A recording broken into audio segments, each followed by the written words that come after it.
കഴിഞ്ഞ ദിവസങ്ങളിൽ ട്രംപുമായി ചർച്ചയ്ക്ക് തയ്യാറാണെന്നും യുദ്ധം അവസാനിപ്പിക്കാനാണെന്നുമൊക്കെ പുടിൻ പറയുന്നുണ്ട് എങ്കിൽ പോലും കഴിഞ്ഞ ദിവസങ്ങളിൽ 4ഓളം റഷ്യൻ യുദ്ധവിമാനങ്ങൾ അമേരിക്കയുടെ അതിർത്തി ലംഘിച്ച് കടന്നതായിട്ടാണ് അന്താരാഷ്ട്ര മാധ്യമങ്ങൾ റിപ്പോർട്ട് ചെയ്യുന്നത്. അലാസ്കയ്ക്ക് സമീപം യുഎസിൻ്റെ വ്യോമാതിർത്തി ലംഘിച്ചു ഈ റഷ്യൻ വിമാനങ്ങൾ കടന്നു എന്നുള്ള റിപ്പോർട്ടുകൾ വരുന്നു. എന്നാൽ ലംഘിച്ചിട്ടില്ല, വ്യോമാതിർത്തിക്ക് സമീപത്തുകൂടി റഷ്യൻ വിമാനങ്ങൾ പറന്നതേ ഉള്ളൂ എന്ന് north American aerospace defence commander പറഞ്ഞു.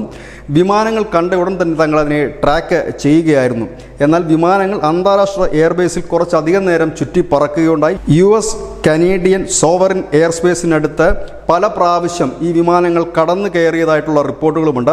ഈ വർഷം ആദ്യം, അതായത് ഫെബ്രുവരിയിൽ ഇത്തരത്തിൽ റഷ്യയുടെ യുദ്ധവിമാനങ്ങൾ ഇതിനു ചുറ്റും പറന്നിരുന്നു. സെപ്റ്റംബറിലും പറന്നിരുന്നു. ഇപ്പോഴുണ്ടാകുന്ന പ്രകോപനത്തിന് പ്രധാനപ്പെട്ട കാരണം കഴിഞ്ഞ കുറച്ച് ദിവസങ്ങൾക്ക് മുമ്പ് അമേരിക്ക അവരുടെ സൈനിക ശക്തി ഈ അലാസ്കയിലെ ഷെമ്യ ദ്വീപിൽ വർദ്ധിപ്പിച്ചിരുന്നു. ഇതിൻ്റെ ഒരു പ്രതികരണമായിട്ടാണ് റഷ്യൻ വിമാനങ്ങളുടെ ഈ അമേരിക്കൻ ബോർഡറിൽ, അതായത് അമേരിക്കയുടെ അതിർത്തിക്ക് ചുറ്റും പറന്നതിനെ കാണുന്നത്. അന്ന് പറന്ന വിമാനങ്ങൾ Su-35 എന്ന വിമാനങ്ങളായിരുന്നു. ഇപ്പോൾ പറന്ന വിമാനങ്ങളുടെ ഡീറ്റെയിൽസുകൾ ലഭ്യമല്ല. ചില മാധ്യമങ്ങൾ പറയുന്നത് ഈ വിമാനങ്ങൾക്കൊപ്പം തന്നെ, റഷ്യൻ വിമാനങ്ങൾക്കൊപ്പം തന്നെ 2 ചൈനീസ് വിമാനങ്ങളും ഉണ്ടായിരുന്നു എന്നാണ്.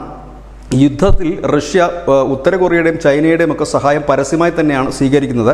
ഏതായാലും ഈ ഒരു വാർത്തയാണ് ഇപ്പോൾ അന്താരാഷ്ട്ര തലത്തിൽ നിന്ന് റഷ്യ ഉക്രൈൻ യുദ്ധത്തിൻ്റെ പശ്ചാത്തലത്തിൽ പുറത്തു വരുന്നത്. News desk, news India Malayalam.